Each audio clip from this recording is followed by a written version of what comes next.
السلام علیکم ویورز، آج میں آپ کے لیے لے کر آئی ہوں ایک نیا ناول دل قرار کے لیے خالی نہیں ہے اسقلم لائبہ ناصر۔ ایپیسوڈ نمبر 1، بیلا بیلا بیلا۔ وہ پریشانی سے دبی آواز میں چیختی ہوئی کمرے میں داخل ہوئی تھی۔ آئینے کے سامنے کھڑی خود سے 4 سال چھوٹی اس آفت کو دیکھ رہی تھی جس کی وجہ سے تقریباً روز ہی گھر میں ایک قیامت برپا ہوتی تھی۔ کیوں پاکستانی عدالت کی وکیلوں کی طرح گلے پھاڑ کر ان جیسے تاریخ پر تاریخ بولنے کی پریکٹس کر رہی ہو؟ مس شیر افضل مالک، وہ اپنے شانوں تک آتے سلکی بالوں کی روز کی طرح پونی ٹیل بناتی اطمینان سے بول رہی تھی۔ کیا ہے تم نے یہ پھر سے رشتہ؟ اس کے صدمے سے کہنے پر سامنے کھڑی بیلا نے شان سے جاؤ فرضی اب کلر نیچے جھاڑے۔ تم، مما تمہاری ضلالت پہ ضلالت اور اس کا سوان کرے گی تو سمجھ آئے گی۔ شیرے نے روحانسی ہو کر اسے دیکھا جو مطمئن سی اب لبوں کو نیچرل کلر کی لپسٹک سے رنگ رہی تھی۔ سفید رنگت پر کالی بھوری سیاہ آنکھیں اور ان پر مڑی مڑی پلکیں جو دیکھنے والے کو اپنی پیچھے وخم میں ایک پل کے لیے الجھا دیتی تھی۔ بھرے بھرے گلابی لب، وہ درمیانی قد کی ایک خوبصورت لڑکی تھی۔ جینس اور کرتی پہنے دوپٹے سے بے نیاز اپنی پونی کو دونوں جانب سے کھینچتی وہ آئینے پر ایک آخری نظر ڈال کر کمرے سے نکل گئی تھی۔ بیلا دوپٹہ تو اوڑھتے جاؤ، پیچھے وہ آوازیں دیتی رہ گئی۔ میں تھان کے تھان لپٹ لوں جب بھی مس افضل کو میں پسند نہیں آؤں گی۔ تم آ جاؤ نیچے، رائتا بھی تو سمیٹنا ہے، وہ الگ بات ہے کہ پھیلایا بھی خود ہی ہے۔ وہ مزے سے کہتی سیڑھیاں اتر رہی تھی۔ ماں ہے وہ تمہاری، وہ 1000 بار کہا ہوا جملہ ایک بار دہراتی اس کی جھوٹلی پونی دیکھ رہی تھی۔ چوئنگم چباتی وہ اپنے مخصوص لاپرواہ انداز میں ڈائننگ روم میں داخل ہوئی۔ سامنے ہی 2 قدرے موٹی عورتیں بیٹھی ناشتے سے بھرپور انصاف کر رہی تھی۔ اس نے ان آنکھوں سے سامنے کھڑے صدرہ بیگم کو دیکھا جو آنکھوں میں صدر تاشا لیے اسے دیکھ رہی تھی۔ وہ مطمئن سی چلتی ان 2 عورتوں کے سامنے آ بیٹھی۔ ذرا شرم نہیں آنٹی آپ کو؟ یہ تیسرا سموسہ اٹھا رہی ہیں آپ؟ سامنے بیٹھی خاتون کے ہاتھ سے سموسے لے کر واپس پلیٹ میں رکھتی وہ خبیث سے بول رہی تھی۔ خاتون کے ساتھ بیٹھے لڑکے نے اسے الجھ کر دیکھا۔ بیلا تم نے خود ہی تو۔ اس نے کچھ کہنا چاہا لیکن اس کی بات مکمل ہونے سے پہلے ہی صدرہ بیگم نے آوازہ بھری تھی۔ بیلا کیا بدتمیزی ہے، یہ بڑوں سے بات کرنے کی یہ تمیز سکھائی ہے؟ ہم نے تمہیں تنبیہ کرتی نگاہوں سے اسے دیکھ انہوں نے لہجہ قدرے سخت لہجے میں کہا۔ تم ہی نے گھر بلایا ہے نا انہیں، ان کے بیٹے کا کہنا ہے تم نے اسے کہا ہے کہ وہ رشتہ لے کر آئیں۔ بیچ راستے میں سستے عاشقوں کی طرح پرپوز کر رہا تھا مجھے، آپ نے باہر لڑنے منع کیا تھا، اس لیے میں نے سوچا گھر بلا کر عزت سے رخصت کر دوں۔ مجھے کیا پتا تھا یہ اپنے پورے ٹبر کے ساتھ میرے باپ کا خرچہ بڑھانے چلے آئیں گے۔ ان کی پلیٹ سے چپس اٹھا کر منہ میں ڈالتی بولی اطمینان میں ذرا فکر نہیں آیا تھا؟ تمیز سے بات کرو، ہونے والی ساس ہے تمہاری۔ وہ لڑکا اپنی ماں کے کڑے تیور دکھتا التجائی انداز میں بولا تھا۔ اس کے الفاظ جتنے سخت معلوم ہو رہے تھے لہٰذا اتنا ہی نرم تھا۔ ارے چپ کرو، اتنی بھوکی ساس مجھے نہیں چاہیے۔ خواتین کی لال بھوپی ہوتی شکل کی پرواہ کیے بغیر ہی بلند آواز میں بڑبڑائی۔ دروازے کے باہر کھڑی شہرے نے روحانسے ہوتے اس خاموش ہونے کا اشارہ کیا۔ عزت سے رشتہ لے کر آئے تھے ہم تو، ہمیں کیا معلوم تھا اتنی منہ زور لڑکی ہے۔ اٹھو چلو یا مزید عزت کا جنازہ نکلوانا ہے ابھی؟ وہ تن فن کرتی اپنے بیٹوں کو گھورتی اٹھ کر کھڑی ہوئی۔ جی بالکل، شکر اللہ کا، ہمارا پورا ناشتہ ڈکارنے سے پہلے آپ کو عقل آ گئی۔ بیلا چپ کر جاؤ۔ صدرہ بیگم کی گھریوں کی باوجود وہ جلدی سے ان خواتین کے پیچھے گئی۔ جلدی جائیں ورنہ اتنا کچھ جو آپ نے کھایا ہے اس کا بل آپ کے گھر بھیج دوں گی۔ توبہ، اتنی منہ زور لڑکی سے شادی کرنا چاہتے تھے تم؟ پڑ گئی ٹھنڈ تمہیں اپنی ماں کی بے عزتی کروا کے؟ وہ خاتون مسلسل بلند آواز میں بڑبڑاتی اپنی گاڑی کے جانب بڑھ رہی تھی۔ وہ جو پارکنگ سے کچھ دوری پر اپنی بائک کھڑی کر کے اب دروازے کی جانب بڑھ رہا تھا۔ گھر سے نکلتی بھرپی ہوئی خاتون اور ان کے ساتھ نکلتے لڑکے کو دیکھ کر وہ میٹھا بھیج کر رہ گئے۔ اب باتوں سے ماننے والی ہے ہی نہیں بیلا۔ وہ زیر لب بڑبڑاتا دروازے کے جانب آیا۔ جتنے غصے وہ خاتون باہر آ رہی تھی اس سے اچھی طرح اندازہ ہو چکا تھا کہ آج پھر بیلا نے کوئی تماشا لگایا ہوگا۔ تم بتا دو آخر چاہتی کیا ہو؟ ہر 2 دن بعد کوئی نہ کوئی تمہارا رشتہ آ جاتا ہے جنہیں بلانے والی بھی تم خود ہی ہوتی ہو۔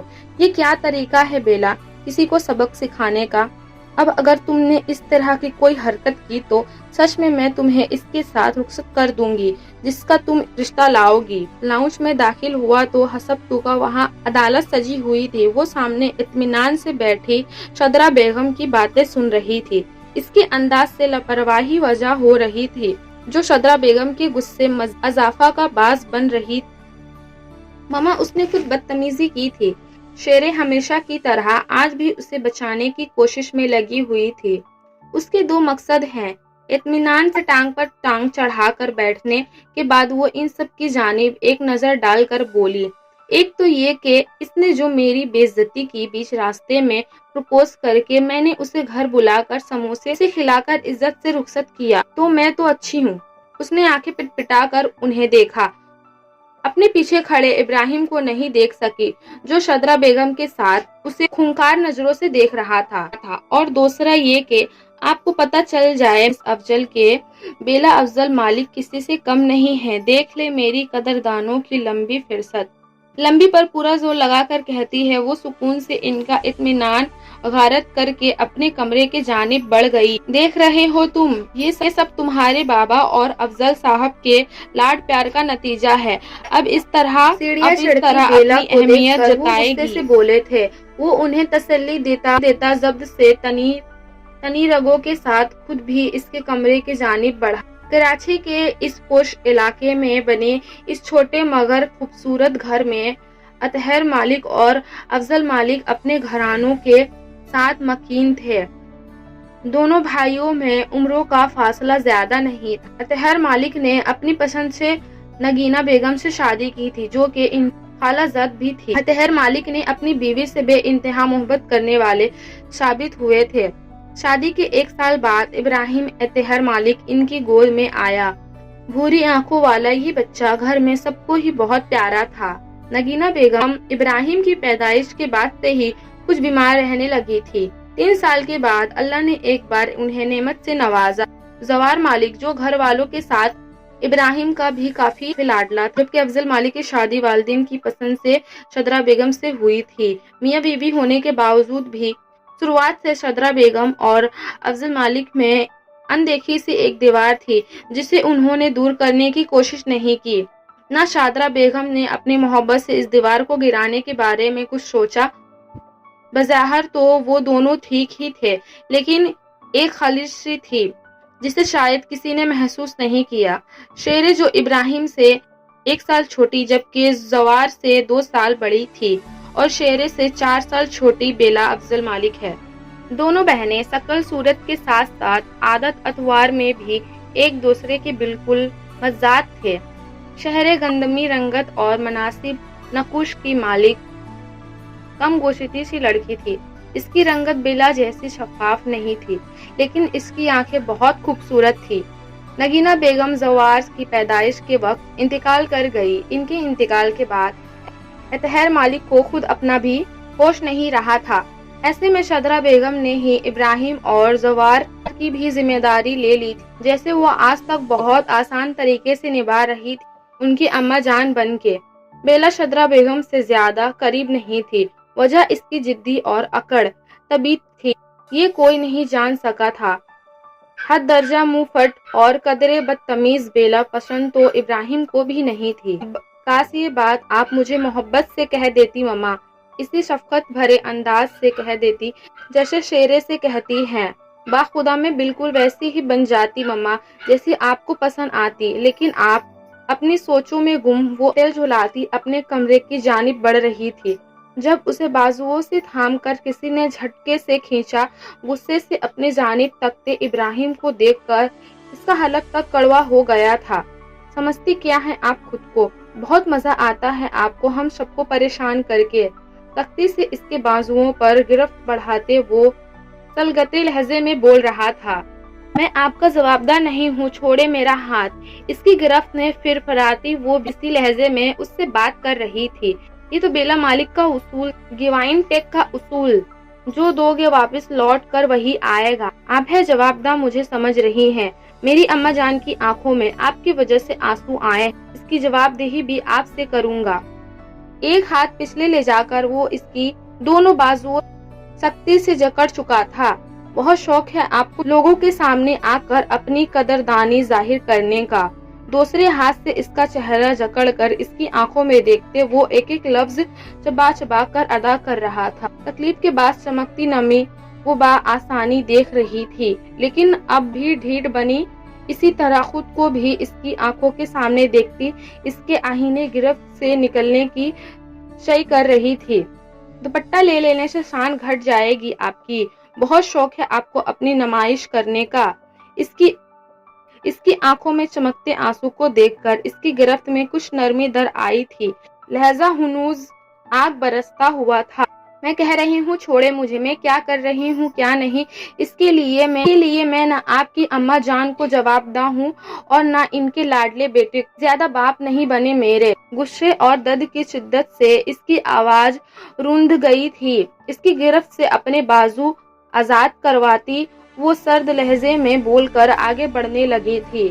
جب ایک بار پھر اس نے کلائی سے تھام کر اپنے مقام پر کھڑا کیا، آئندہ میں آپ کو بغیر دوپٹے کے نہ دیکھ لوں بیلا، وارننگ دیتے انداز میں کہتا وہ اپنی شال اس پر ڈال کر آگے بڑھا، لیکن اگلے ہی پل وہ شال اس کے قدموں میں آ کر گری تھی۔ یہ حق اپنی بیوی پر جتائے گا، مجھ پر نہیں، مجھ پر حق صرف میرے باپ کا ہے۔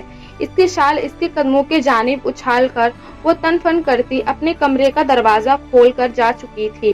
وہ ضبط سے میٹھا بھنسا اپنے غصے کو کنٹرول کرنے کی کوشش کرنے لگا۔ تیار رہیں بیلا افضل مالک، بہت جلد آپ کے تمام حقوق میرے نام ہوں گے۔ سرخ ہوتی نگاہوں سے اس کے کمرے کے بند دروازے کو تکتا وہ زیر لب بول رہا تھا۔ آج پھر بیلا کے رشتے دار آنے والے تھے۔ وہ چائے کے لیے پانی چولہے پر رکھ رہی، اپنے پیچھے بھاری مردانہ آواز سن کر اچھل پڑی۔ اس طرح سہم کیوں جاتی ہیں آپ شیرے، میں ہوں۔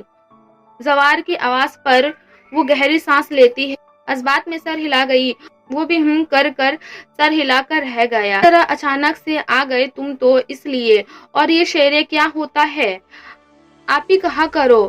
کھڑے تیوروں سے اسے گھورتی وہ مصنوعی خبی سے بولی، میں آپ ہی بازی نہیں کہہ سکتا آپ کو شیرے، میرا موڈ خراب نہیں کیا کریں یہ سب کہہ کر۔ وہ سخت بدمزہ ہوا تھا۔ کیوں بھائی، بڑی ہوں تم سے، باقی چیزیں بھی نکال کر کاؤنٹر پر رکھ دیتی ہے، وہ سادے سے لہجے میں بولی۔ بیلا سے بھی تو بڑی ہیں آپ، پورے 4 سال۔ اس نے کب آپ کو اپی کہا؟ وہ تنگ کر بولی، نظریں اس کی پست پر لاپرواہ سی بکھری لمبے چوٹی کے الجھ رہی تھی۔ بیلا کو جانتے ہو تم؟ میری بیلا بہت الگ ہے۔ بیلا کا ذکر آتے ہی اس کے لبوں پر شیرنی سی گھلی تھی، جو جوار کو بالکل پسند نہیں آئی۔ وہ خود بیلا کو بہنوں کی طرح